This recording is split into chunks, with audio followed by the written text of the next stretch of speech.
Today we will discuss about the thoracic duct. Thoracic duct, it is the largest lymphatic vessels which lies inside the posterior mediastinum.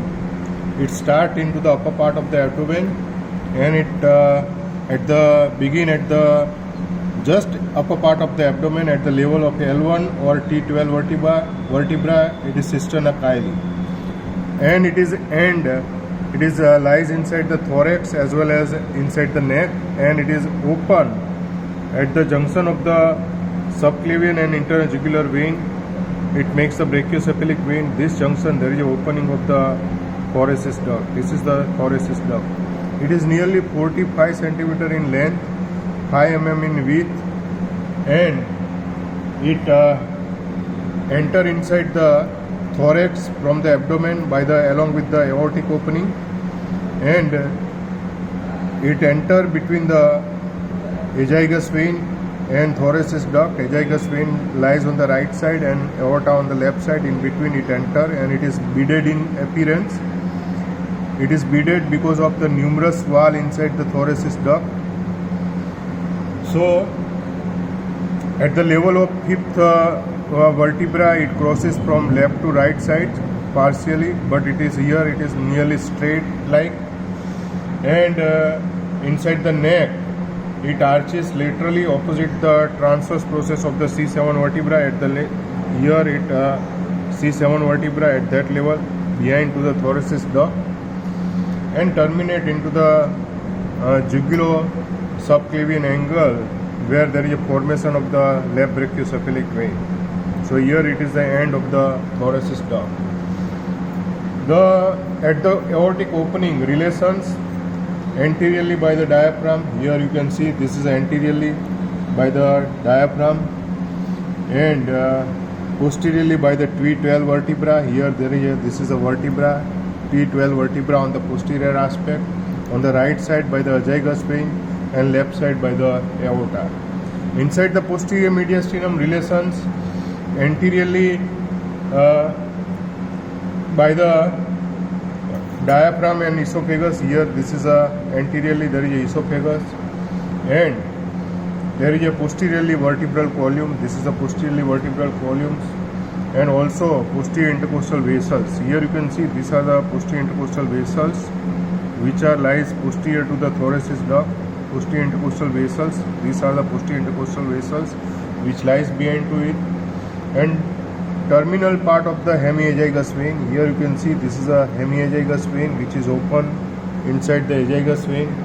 On the right by the azygous vein, and left by the descending thoracic aorta. So these are the relation inside the posterior mediastinum, and then posteriorly it is related by the vertebral column, and inside the root of the neck the relations are the left by the anteriorly by the left common carotid sheath. Here you can see this is the common carotid sheath. It is anteriorly it lies, and also posteriorly left sympathetic chain. Here that level there is you can see here the sympathetic chain which lies.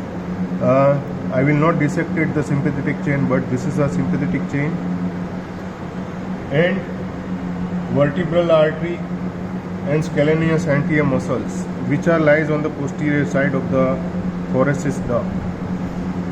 Tributaries inside the thorax, it receives the care of the descending lymph trunk, and it is difficult to see and dissect ascending lymphatic trunk, and inside the neck it makes the left jugular lymph trunk and left subclavian lymph trunk, and left bronchomediastinal lymph trunk also drain inside the thoracic duct. So whenever there is a rupture of this thoracic duct, it leads to there is a chylothorax. Here I just got the thoracic duct, and I will show you the lumen inside the thoracic duct. You can see here this is the lumen inside the thoracic duct. So this is about to the thoracic duct. You have to remember And whenever there is a rupture, it leads to there is a chylothorax, and sometimes there is a thoracic duct fistula, and sometimes there is obstruction of the thoracic duct get obliterated, maybe due to the infection of microfilaria parasites and obstruction from the external structure such as malignancy. Either internally it is a rupture due to the internally it is due to the microfilaria obstruction, and externally there is any carcinoma inside the any organ of the posterior mediastinum. Either it may be esophagus or whatever, any structure, it lead to there is a compression of the thoracic duct. So this is about the thoracic duct. Now inside the figure I will show you the tributaries. This is the left jugular lymph trunk. This is the left subclavian lymph trunk.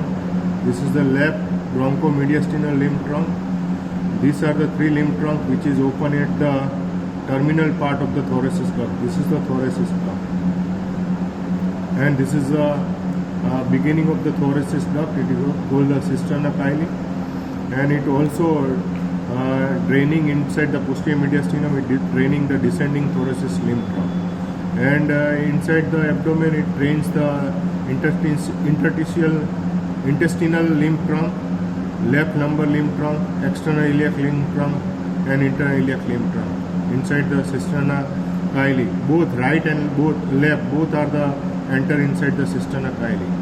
So these are the tributaries. So left upper whole of the body, left side of the whole body, and right side of the below to the umbilicus, this part of the lymphatic drain inside the thoracic duct. Only the right upper quadrant which is drained inside the right subclavian lymph trunk, it is the right lymphatic ducts. It is the right lymphatic ducts which is only drained into the right upper quadrant's lymphatic, which is drained into the right lymphatic ducts. Remaining three quadrant which is drained inside the thoracic duct.